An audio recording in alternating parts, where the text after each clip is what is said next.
Hello दोस्तों, आपका फिर से स्वागत है आज के हमारे न्यू वीडियो में। तो चलिए शुरू करते हैं आज की हमारी न्यू वीडियो। आज हम देखने वाले हैं वेक्टर।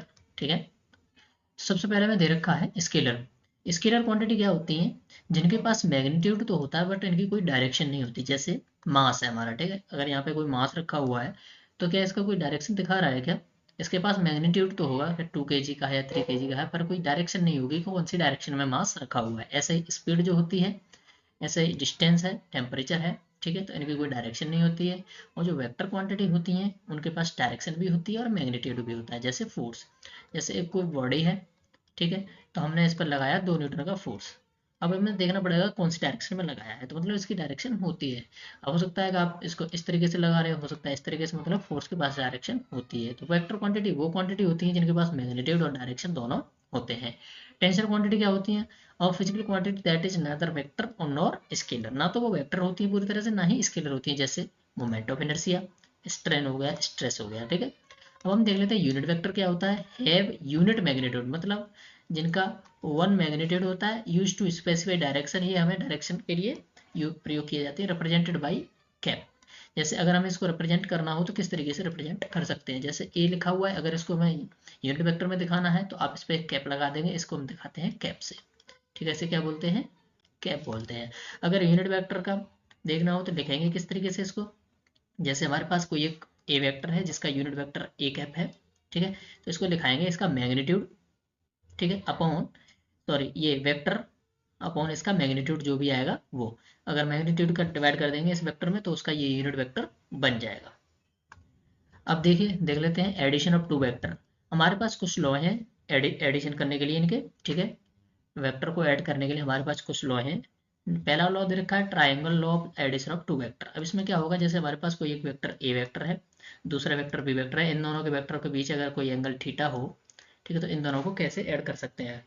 ठीक है, सबसे पहले हम क्या करेंगे, इस वाले वेक्टर को हम एज इट इज बना लेंगे। उसके बाद इस वेक्टर को इसकी हेड के साथ मिला देंगे, इसकी टेल इसके हेड के साथ मिला देंगे, ठीक है। उसके बाद अब यहाँ से लेकर के इसकी टेल से लेकर के इसके हेड तक अगर जो भी वेक्टर मिलाएंगे वो हमारा रिजल्टेंट वेक्टर हो जाएगा, मतलब इन दोनों का एडिशन हो जाएगा।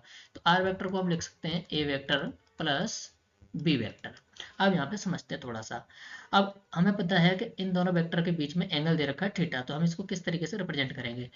तो हम जब भी एंगल रिप्रेजेंट करना हो तो हम क्या करते हैं, दो वेक्टर हों उनके या तो हेड हेड के बीच में हम दिखाते हैं एंगल, या फिर हम इसको उनके टेल टेल के बीच में एंगल दिखाते हैं। तो एंगल हमें जब भी दिखाना होगा हमें या तो टेल टेल के बीच में एंगल होगा या उनके हेड हेड के बीच में एंगल होगा, वही एंगल इसका एक्यूरेट एंगल होगा। तो हमें अगर इस ए वेक्टर और बी वेक्टर के बीच में अगर एंगल दिखाना है तो हमने इस ए वेक्टर को थोड़ा सा आगे बढ़ा दिया बी वेक्टर के साथ। अब इन दोनों दूरियों के बीच में जो एंगल बनेगा वो इन दोनों के बीच में वेक्टर एंगल हो जाएगा, ए वेक्टर और बी वेक्टर के बीच में। अब हमने क्या किया है, बी वेक्टर के दो कंपोनेंट कर दिए, ठीक है। तो ये आया, इधर आया हमारा बी साइन थीटा और इधर आया हमारा बी कॉस थीटा। अब देखिए यहाँ से एक ट्रायंगल बन रहा है, यहाँ से लेकर के यहाँ तक, और ये वाला हमारा ट्रायंगल बन रहा है। तो इसमें क्या करेंगे, जो रिजल्टेंट वेक्टर जो आएगा वो कैसे निकालेंगे? हमें फॉर्मूला पता है, K square is equal to L square plus A square. तो के स्क्वायर क्या है, यहाँ पर हमारा रिजल्टेंट है, एल हमारा ये बी साइन थीटा, और ए क्या हो जाएगा हमारा बी कॉस थीटा। इसको निकालेंगे कैसे? R vector is equal to A vector plus B vector, उसके बाद आर वेक्टर। अब हमारा जो बेस होगा वो ए प्लस बी कॉस थीटा हो जाएगा, A plus B cos theta का होल स्क्वायर, और जो परपेंडिकुलर होगा वो हो जाएगा बी साइन थीटा। तो हमने इसको इसमें पुट किया। तो जब हम इसको सॉल्व करेंगे तो हमारा रिजल्टेंट वेक्टर जो आएगा, दो वेक्टरों के बीच अगर थीटा हो तो वो आ जाता है हमारा root a square plus b square plus 2ab cos theta. अब हम देख लेते हैं दूसरा लॉ, किस तरीके से हम दो वेक्टर को ऐड कर सकते हैं। दूसरा लॉ दे रखा है parallelogram law of addition of two vector. अब हम इसमें क्या करेंगे, दो वेक्टर हमारे पास A vector and B vector, इन दोनों के टेल टेल हमने मिलाए। सबसे पहले पहले हम क्या कर रहे थे, हेड, इसके हेड को इसके टेल से मिला रहे थे। अब हम क्या करेंगे, इसके इन दोनों के टेल टेल को मिला देंगे, इन दोनों के बीच में एंगल देख लेंगे थीटा।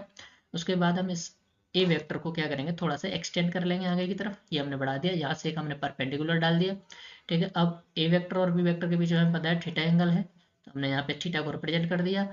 और जो अल्फा है वो ए वेक्टर और रिजल्टेंट वेक्टर के बीच में एंगल है, ठीक है। अब हमने बी वेक्टर के दो कंपोनेंट किए, बी साइन थीटा और बी cos थीटा। अब इन दोनों का रिजल्टेंट निकालेंगे तो वही फिर से फॉर्मूला लग जाएगा, R square is equal to B sine theta का square plus A plus B cos theta का होल स्क्वायर। यहाँ से ये फाइनल हमारा रिजल्टेंट वेक्टर क्या आ जाएगा, root a square plus b square plus 2ab into cos theta. अब हमें अगर टेन अल्फा देखना हो, अल्फा क्या हमारा ए वेक्टर और रिजल्टेंट वेक्टर के बीच में एंगल है, ठीक है। तो ये हो जाएगा हमारा परपेंडिकुलर और ये हो जाएंगे हमारे बेस। तो टेन थीटा क्या होता है, बी साइन थीटा अपॉन ए प्लस बी कॉस थीटा। अगर आपको अल्फा पूछा हो तो आप अल्फा भी निकाल सकते हो, यहाँ से थीटा भी निकाल सकते हो। अब हम देख लेते हैं नेक्स्ट। अब दे रखा है एडिशन ऑफ मोर, यहाँ पे मोर लिखा हुआ more than two vector law polygon, ठीक है। जैसे हमारा ए वेक्टर दे रखा है, बी वेक्टर दे रखा है, सी वेक्टर दे रखा है, फिर डी वेक्टर दे रखा है। इन सबको ऐड करना है तो हम किस तरीके से ऐड कर सकते हैं, सबसे पहले हम ए वेक्टर को विद डायरेक्शन के साथ यहाँ पे हमने दिखाया इसको, फिर बी वेक्टर हमारा ये वाला था इस डायरेक्शन में तो हमने ये बी वेक्टर दिखाया। उसके बाद सी वेक्टर जो था वो इस डायरेक्शन में तो हमने ये सी वेक्टर दिखाया, फिर उसके बाद डी वेक्टर इस डायरेक्शन में है तो हमने ये सी वेक्टर दिखा दिया। अब जैसे हमारी ये डायरेक्शन सेम जा रही थी, पर हमारा जो रिजल्टेंट वेक्टर होगा वो इन दोनों के इन सब के डायरेक्शन के अपोजिट डायरेक्शन में आ जाएगा हमारा, ठीक है। तो इस तरीके से हम इनका रिजल्टेंट वेक्टर निकाल सकते हैं। अब देखिए दोनों का मैग्नीट्यूड जो है जो ए वेक्टर के इक्वल हो तो इसका फॉर्मूला क्या बनेगा, ठीक है। तो हमने देखा सबसे पहले हम फॉर्मूला लगा लेते हैं, रूट में लगाया हमने a square plus b square plus 2ab cos theta. ये हमारा जो होता है रिजल्टेंट वो किसका है, दो वेक्टर का एडिशन का फॉर्मूला है, ठीक है। अब हमने माना कि ए वेक्टर और बी वेक्टर दोनों मैग्नीट्यूड में इक्वल है तो हमने इसको मान लिया ए वेक्टर, ए था हमारा, ठीक है। तो हमने ए की जगह हमने ए स्क्वायर लगाया, बी की जगह भी ए लगाया और ए बी की जगह दोनों की ए लगा दिया तो 2a² इंटू कॉस थीटा। अब यहाँ से क्या हुआ ए स्क्वायर ए स्क्वायर ए स्क्वायर, इनको कॉमन ले लिया तो हमारे यहाँ पे बनेगा 1 बचेगा, 1 प्लस 1 प्लस 2 कॉस थीटा। अब यहाँ से टोटल कितना हो जाएगा 2 प्लस 2 कॉस थीटा, 2 को कॉमन ले लेंगे तो हमारा फाइनल बनेगा ए रूट में 2 1 प्लस कॉस थीटा, ठीक है। अब यहाँ से 1 प्लस कॉस थीटा को रिप्लेस करेंगे, किस तरीके से करेंगे 1 प्लस कॉस थीटा को रिप्लेस। अब देखिए आपको एक फॉर्मूला पता है cos theta is equal to 2 cos square theta by 2 minus 1। अब यहाँ से 2 कॉस स्क्वायर थीटा को आप सेपरेट कर लेंगे तो ये हो जाएगा 1 प्लस कॉस थीटा। तो 1 प्लस कॉस थीटा की जगह आप क्या लगाओगे 2 कॉस स्क्वायर थीटा बाई 2। तो ये हमने यहाँ पे रिप्लेस कर दिया इसको, ठीक है। अब देखो 2 2 टाइम्स है तो 2 बाहर आ गया, ए ऑलरेडी बाहर था ही, कॉस स्क्वायर था यहाँ पर तो कॉस थीटा बाई 2 ये भी हमारा स्क्वायर रूट से बाहर आ जाएगा। तो फाइनल जो फॉर्मूला बना हमारा क्या बना, R vector equal to 2a cos theta by 2। मतलब अगर हमारे दो वेक्टर मैग्नीट्यूड में इक्वल हों, ठीक है, और उन दोनों के बीच में अगर थीटा एंगल हो तो इन दोनों का रिजल्टेंट जो आएगा, जो रिजल्टेंट आएगा वो इस फॉर्मूले से हम निकाल सकते हैं, R equal to 2a cos theta by 2। अब देखिए देख लेते हैं सब्ट्रैक्शन ऑफ टू वेक्टर। आप अगर इसका रिजल्टेंट अगर याद रखना चाहें तो आप रिजल्टेंट भी याद रख सकते हैं क्योंकि इसका डेरिवेशन तो आने वाला है नहीं, पर मैं इसको फिर भी बता दूंगा। पहले आप इसका रिजल्टेंट देख लेते हैं। अगर दो वेक्टर हैं उनका सब्ट्रैक्शन करना है तो ए वेक्टर माइनस बी वेक्टर निकालना है तो इनका फॉर्मूला आपको बाय हार्ट ऐसे डायरेक्ट याद कर लेना है, square root a square plus b square minus 2ab cos theta. और टेन अल्फा किस तरीके से निकाल सकते हो वो भी हम देख लेते हैं। अब देखो थोड़ा सा देख लेते हैं फिगर को किस तरीके से हम इसको निकाला है हमने, ठीक है। जैसे हमारे पास एक ए वेक्टर था, दूसरा हमारे पास था बी वेक्टर, ठीक है। तो हमने इनका 10 to 10 मिलाया तो ये हमारा ए वेक्टर हो गया, दूसरा हो गया हमारा बी वेक्टर, ठीक है। अब हमें क्या करना है, ए वेक्टर में से माइनस बी वेक्टर को माइनस करना है। तो हम क्या करेंगे, जब भी किसी वेक्टर को माइनस करना हो तो इसकी हम डायरेक्शन अपोजिट कर देंगे, जस्ट डायरेक्शन इसकी अपोजिट कर देंगे। तो इन दोनों के बीच में भी एंगल थीटा है, इसको हमने क्या किया जस्ट रिवर्स डायरेक्शन में पुट कर दिया, ठीक है। अभी इन दोनों के बीच में थीटा है तो यहाँ से लेकर के जो एंगल बनेगा वो हो जाएगा हमारा 180 माइनस थीटा, ठीक है। अब इन दोनों का रिजल्टेंट जो था, अब पहले इधर जा रहा था, अब इधर ना जा करके हमारा रिजल्टेंट जो है वो इधर जाएगा। तो ये है हमारा रिजल्टेंट वेक्टर। उसके बाद हम क्या करेंगे, इस बी वेक्टर के पैरेलल एक वेक्टर बनाएंगे, ये हमने बनाया, ठीक है। अब यहाँ से इस बी वेक्टर के दो कंपोनेंट कर देंगे। कंपोनेंट कौन सा आएगा, सबसे पहला वेक्टर आएगा यहाँ पर नीचे डायरेक्शन में minus B cos 180 minus theta. Cos 180 minus theta क्यों लिया हमने, क्योंकि इन दोनों वेक्टर के बीच में एंगल कितना है 180 माइनस थीटा। और जो परपेंडिकुलर वेक्टर आएगा वो आएगा minus B sine 180 minus theta, ठीक है। अब देखिए अब इन दोनों का अगर हमें रिजल्टेंट देखना है तो क्या करेंगे हम, a plus minus B cos 180 minus theta का whole square plus minus b vector, ठीक है, मॉडुलस में साइन 180 माइनस थीटा। इन दोनों का हम निकालेंगे रिजल्टेंट। तो हमने स्क्वायर रूट लगाया ए वेक्टर मॉडुलस में minus b vector cos 180 minus theta का whole square plus minus b vector modulus में साइन 180 माइनस थीटा का होल स्क्वायर।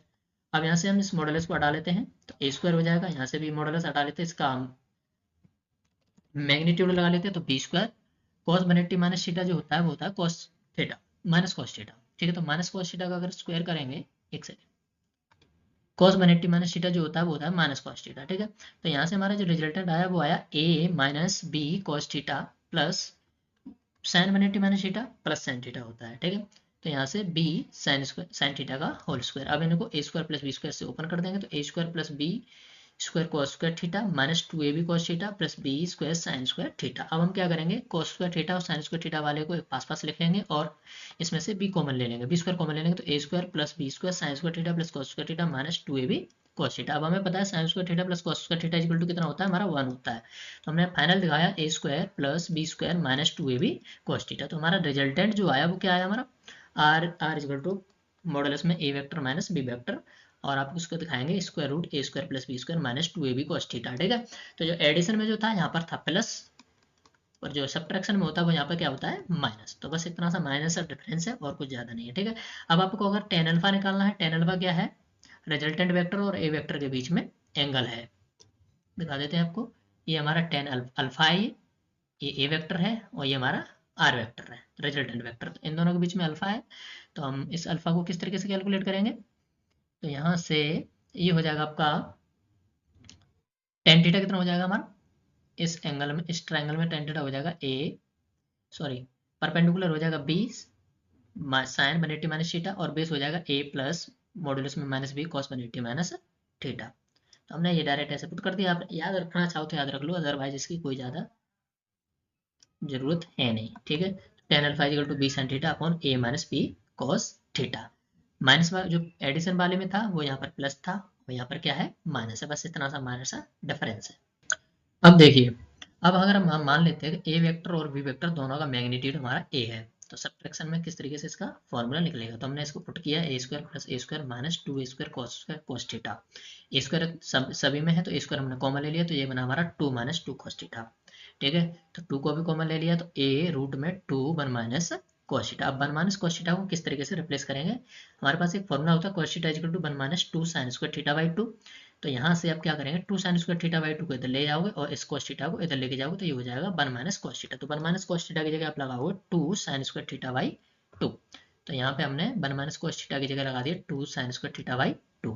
अब ये 2 डबल टाइम है तो ये स्क्वायर रूट से बाहर आ जाएगा, ए ऑलरेडी था ही बाहर, ये साइन स्क्वायर थीटा बाई 2 है तो यहाँ पे साइन थीटा बाई 2। तो फाइनल जो फॉर्मूला बना वो बना R vector is equal to 2a sine theta by 2। Minus वाले में क्या था 2a cos थीटा बाई 2, तो आप इसको याद रखेंगे, ठीक है। अब देख लेते हैं रेक्टेंगुलर कंपोनेंट ऑफ वेक्टर, ये सबसे इंपॉर्टेंट है, ठीक है। तो इस पोर्शन को थोड़ा सा सही से देख लेते हैं। हमारे पास कोई एक वेक्टर ए वेक्टर है, ठीक है, जो कि एक्स डायरेक्शन से थीटा एंगल बना रहा है। तो अब हमें इस ए वेक्टर के दो कंपोनेंट करने हैं, एक एक्स डायरेक्शन में और एक दूसरा बाई डायरेक्शन में, ठीक है। एक्स डायरेक्शन वाले को आप आई कैप बोल सकते हो, बाई डायरेक्शन वाले को जे कैप बोल सकते हो, और जेड डायरेक्शन वाले को के कैप बोल सकते हो, ठीक है, इनके यूनिट वेक्टर। अब एक्स डायरेक्शन में इसका अगर आप कंपोनेंट करोगे, अगर ये थीटा यहाँ से हो, ठीक है, तो इसका जो कंपोनेंट आएगा वो आएगा ए एक्स डायरेक्शन में ए कॉस थीटा, ऐसे ही बाई डायरेक्शन में आएगा ए साइन थीटा, ठीक है। हमने ए वेक्टर के दो कंपोनेंट किए, क्या क्या किए थे, ए एक्स आई के प्लस ए बाई जे के, मतलब एक एक्स डायरेक्शन में किया था कंपोनेंट और दूसरा बाई डायरेक्शन में किया था, ठीक है। अब हमने ए एक्स की जगह हमने लगाया ए कॉस थीटा और ए बाई की जगह क्या लगा दिया a sine theta with i cap और जी, ठीक है। अब इन दोनों का रिजल्टेंट अगर हमें बताना है तो हम किस तरीके से निकालेंगे, ए एक्स का स्क्वायर प्लस ए बाई का square plus 2ax into a y cos, इन दोनों के बीच में ए कॉस थीटा और ए साइन थीटा के बीच में, इन दोनों कंपोनेंट के बीच में थीटा कितना डिग्री का है 90 डिग्री का, या एंगल बोल सकते हो। थीटा तो हमने ऑलरेडी ये मान रखा है, ए वेक्टर और एक्स डायरेक्शन के बीच के वेक्टर के बीच में थीटा मान रखा है। तो इन दोनों के बीच में हमारा 90 डिग्री है, तो कॉस 90 लगा दिया हमने। कॉस 90 की वैल्यू 0 होती है, तो फाइनल क्या है हमारा स्क्वायर रूट में a x square plus a by square. अगर आपको टेन थीटा बताना हो, मतलब थीटा की वैल्यू बतानी हो, तो क्या करोगे आप ए बाई अपॉन ए एक्स, एक फॉर्मूला याद बनाओगे, ठीक है, एक फॉर्मूला याद रखोगे, सिंपल। अब अगर हमारा ये थीटा इस बाई डायरेक्शन से होता, इस ए वेक्टर के साथ अगर ये हमारा थीटा बाई डायरेक्शन से होता, तो इसके कंपोनेंट किस तरीके से करते हैं। अब देखिए इन दोनों के बीच में 90 डिग्री, ये थीटा, तो ये कितना बचेगा हमारा 90 माइनस थीटा। तो अब इस डायरेक्शन में, अगर एक्स डायरेक्शन में इसका कंपोनेंट करना हो, तो ए एक्स को किस तरीके से लिखोगे a cos 90 minus theta, y direction में करना हो इसका component a sine 90 minus theta. Cos 90 minus theta जो होता है वो होता है साइन थीटा, वो भी प्लस का, तो ये बनेगा हमारा कंपोनेंट ए एक्स ए प्लस साइन थीटा प्लस ए साइन थीटा वाला। और ए बाई डायरेक्शन में क्या बन जाएगा, ए कॉस थीटा। तो आप ऐसे भी इसको याद रख सकते हो कि जिधर थीटा होगा उधर आपका कंपोनेंट आएगा कॉस वाला, और जिधर आपका 90 माइनस थीटा या थीटा नहीं होगा उधर आएगा आपका साइन थीटा वाला। इसमें भी देख लो, इधर थीटा था तो यहाँ पर हमारा कॉस थीटा आ रहा था, इधर थीटा नहीं था, ये हमारा आ रहा था साइन थीटा वाला कंपोनेंट। तो इस तरीके से आप इसके कंपोनेंट कर सकते हो। तो आज के लिए इस वीडियो में इतना ही, मिलते हैं नेक्स्ट वीडियो में, तब तक के लिए take care and bye bye.